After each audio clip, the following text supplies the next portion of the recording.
the Qatar World Cup has never been more tense. We've got footballing royalty alongside their underdogs, all ready to battle it out to win the globe's biggest sporting triumph. But there's one team that I want to talk about specifically. France. Nicknamed Les Bleus, France maybe have the most remarkable recent international history of any team in the world, going from the lowest of lows to the highest of highs in less than a decade. But the history of Les Bleus goes a lot further back than the last 10 years or so. In fact, even if we're still looking at a relatively modern era, France have been incredible. Now I want you to guess how many World Cup knockout games France have lost within 90 minutes this millennium. I'll give you a few seconds to think. The answer is 1. Yes, 1. And that loss came against eventual winners Germany in 2014. Oh yeah, and I forgot to mention that they've actually understated their World Cup knockout form, because that one loss record doesn't just go back to the year 2000. France's second most recent loss within 90 minutes of a World Cup knockout game occurred in 1986. In fact, what makes this even more incredible is that of France's entire World Cup squad this year, just one player was alive at the time of the loss, in 37-year-old Steve Mandanda. Still not impressive enough? Well, France's manager Didier Deschamps was in just his second year as a professional player at the time of their 1986 loss, and hadn't even broken into the national team setup, meaning since France's second most recent World Cup knockout loss within the normal 90-minute football game, Didier Deschamps broke into the France side, won the World Cup, retired, managed 3 of the biggest club teams in the world, joined the national team and won the World Cup once again, this time as a manager. Oh yeah, and their third most recent loss? Well, that came in 1958 against a Brazilian side featuring a 17-year-old Pelé. In fact, talking of Pelé in Brazil, the Seleção, well known to be the best international side of all time, have lost more knockout games within the 90 in the last 16 years than France have since the Second World War. So that's encouraging to hear as an England fan. But luckily, that statistic doesn't really tell the full story. In fact, if anything, it's massively misleading, which is useful for me because it means you'll now have to watch this entire video to find out the real truth. So to find out the true story, let's go back to that 1958 World Cup and do a quick cover of the remarkable history of the French national team. It's hard to imagine now, but in 1958, the World Cup was still relatively new, with the 58th edition being just the 6th World Cup ever, but was still a very big deal. And with football in Europe improving, many people were looking at nations like England, Spain and France to catch up to the likes of West Germany and Italy who had already won the tournament. Interestingly, France actually hosted the 1938 tournament, although failed to really make an impact, continuing to struggle, never winning more than a single game up until the 1958 edition in Sweden. Les Bleus had always had the Blues in front of goal. Oh, sorry, I'm getting a call from my boss. If you ever do a joke like that, I'm gonna As I was saying, France had always struggled to score goals, but then a man named Just Fontaine came round. 13 goals from him in just one tournament helped France take their first big step towards international glory, guiding them to a third place finish. Having now had an established top tier of club football for 30 years, Les Bleus were ready to take a step forward and become an international powerhouse. And in the next World Cup in 1962, France didn't lose a single knockout game, in which the final consisted of Brazil and Czech What? I seem to have got confused. France didn't actually make the knockouts. In fact, they didn't even qualify for the tournament at all. And after coming third in 1958, France didn't win another game at the World Cup for 20 years, failing to qualify for 3 of the 4 tournaments in between. But technically you can't lose a game if you just don't qualify, so a round of applause for France please. Despite having now qualified and won a game at the 1978 World Cup, France didn't make it out the group stages once again, but did have a few exciting young players, none more so than the brilliant Michel Platini. It's important to mention that 4 years later by the 1982 World Cup, France had continued to fail at qualifying for the European Championships. In fact, the only time they played in it was the 1960 edition, which they only qualified for through being hosts. So going into the 1982 World Cup, 4 years since their last international tournament, many would have been doubting the French and if they'd actually be able to do anything of note despite a now impressive squad. The format of the World Cup was a little bit different in 1982 as it is now. It saw 2 group stages followed by a short knockout period. France would make it through their first group stage in second before winning their second group stage to put them through to the knockouts where they'd face West Germany in the semi-finals. After 90 minutes the game was 1-1, but in extra time France steamed ahead, going 3-1 up by the 99th minute. The French would open a fresh bottle of red wine though, conceding 2 goals in 5 minutes, sending the game to penalties, in a performance nearly as disappointing as my joke writing in this video. France would lose 5-4 on pens and see themselves out of the competition. It wasn't all doom and gloom though for France, as in 1984 they would once again host the Euros, meaning they had another shot at international glory, with a squad hungrier than ever before. France then topped their Euros group with 3 wins from 3 games, and Michel Platini was performing incredibly, having scored 6 goals in the group stages alone. In the semis they'd come up against a strong Portugal side though, and 90 minutes in, it was a familiar story, as the game was still level at 1-1. In the 98th minute, Portugal scored to put themselves ahead, and all looked bleak for the hosts, until defender Jean-Francois Demergue scored his second of the game, levelling the match. Once again, Les Bleus seemed destined for penalties, until in the 119th minute, another goal was scored, this time from Platini. France's star man had sent his side to their first ever international final with his 7th goal in 4 games, and they were brimming with confidence. They'd come up against a tough Spain side in the final, and as the clock was reaching the hour mark, the score was still 0-0. But yet again, Platini scored, putting Les Bleus one huge step towards glory. But as you know, France were never fans of making things easy for themselves, and in the 85th minute, centre-half Yvon Leroux would be sent off, and just 5 minutes later, the game would see another goal. France had sealed the win. Bruno Boulogne scored one of just 2 international goals he'd scored in his entire 7-year international career to confirm success for France. And after decades and decades of trying and seeing their rivals win, Les Bleus would taste international success.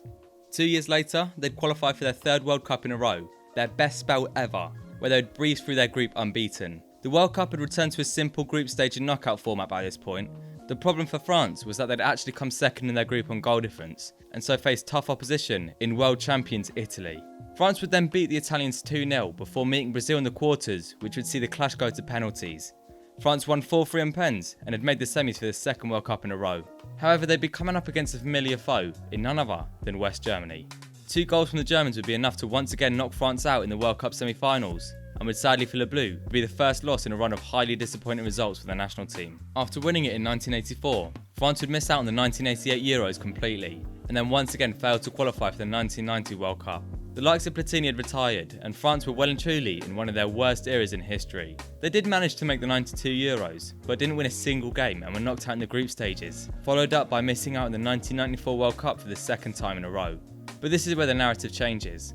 These days we see the talent France possesses, and it's nearly impossible to imagine them not making a World Cup, let alone 2 in a row. But in the early 90s, France weren't thought of as these huge contenders on the international stage. And so when France went into the 96 Euros with a talent-packed squad, at the start of what was believed to be a golden generation, it was being described as just that, a single golden generation.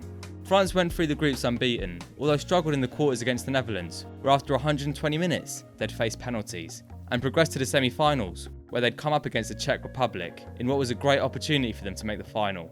After a second goalless 120 minutes, France were once again facing penalties, where this time they'd be defeated 6-5 by the Czechs. But despite having been knocked out, they had gained the experience and confidence needed to succeed in international competition. This was particularly important as they'd once again be hosting the World Cup 2 years later, and in a right-wing country split in half. Success on the football pitch from a team built up of stars of different heritage would mean so much more than just a football trophy. I'm sure you know how this goes. Zinedine Zidane, who was of Algerian heritage, led Les Bleus to their first ever World Cup final, where they would beat none other than then-holders Brazil in the final, becoming France's first generation of world champions. 2 years later, and France replicated the success at the Euros, and securing their place as a major player on the international stage. But this is where the story of Les Bleus changes. Before this moment, France had been a somewhat lacklustre side on the up for decades. Of course, like any team, they'd had their ups and downs, but generally, the thought was that they were improving in quality with each decade gradually. But by 2000, they'd proven themselves as being at the top of world football. And so just like everything in life, what goes up must come back down. And in 2002, France experienced exactly that. Drawn into a group they were clearly favourites to progress in, France struggled. 3 games, 0 wins and 2 losses meant that after being world champions 4 years previously, France were out of the competition in the group stages. 2 years later they were knocked out in the first knockout round at the Euros, and in the space of 2 years, France had gone from looking to be the first team to ever win 3 international competitions back to back, to failing to retain either one at the World Cup or the Euros. The 2006 World Cup then came round, and France's squad was ageing. It was the last shot for this golden generation to win their 3rd tournament, and was well documented to be Zidane's final moments as a professional. Zidane and Vieira had turned 34 and 30 during the World Cup respectively, and other star players were on their last legs. For example, Fabien Barthez and Lilian Thuram were both also 34, and Claude Makélélé 33. Going into the World Cup, France were once again hard to predict for a neutral. Some expected a strong performance, and some were expecting a 3rd disappointment in a row. France then struggled in the group stage, winning just once and scraping through by 1 point. But in the knockouts, something clicked. First they dispatched a very strong Spain side 3-1. Next came reigning champions Brazil 1-0 in the quarters, followed by a Cristiano Ronaldo-led Portugal in the semis before facing Italy in the final. Everybody knows this story. Zidane truly dominated the final. The highlight reel was truly like a metaphor of what Zidane meant to football. A beautiful, if not cocky, Panenka penalty to put France ahead, before his aggressive side came out in one infamous moment. Italy won on penalties, and France had some rebuilding to do.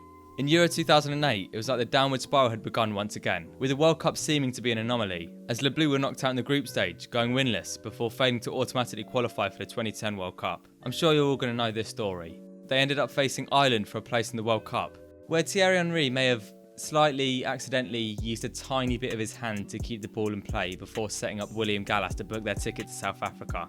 It's well documented that France faced huge problems at the 2010 World Cup, and I've actually already been over them in a video, which I'll link at the end of this one. But what I will mention in this video is that France, for the second competition in a row, went winless in the groups and were knocked out early once again.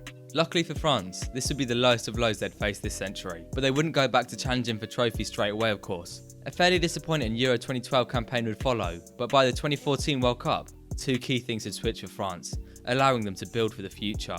Firstly, we saw Didier Deschamps join Les Bleus, and 10 years later, it's fair to say that the man who's now the most successful manager in French history may just have been a good appointment. And secondly, and probably most importantly, a new golden generation was starting to emerge, just as the old one had finally died out.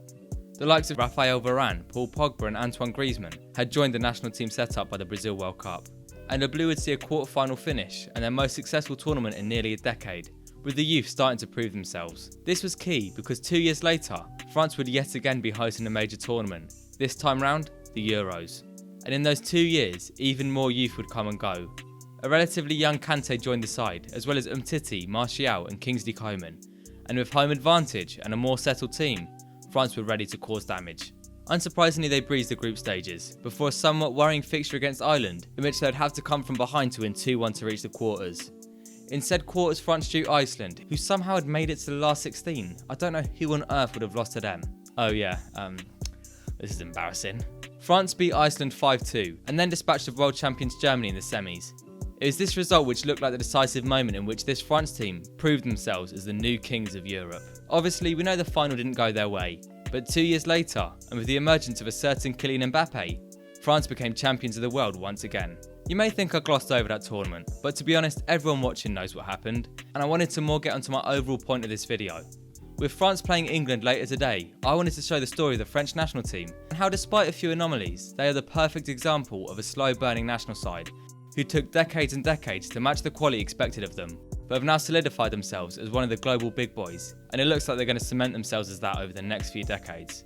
In the 21st century, France have been the perfect example of what happens to a national team when they're both building up a strong side, but also dealing with the loss of quality, and how they were able to rebuild themselves as strong as they'd been before. The reason I bring this up is because France are perfectly mirroring what we're seeing with England right now.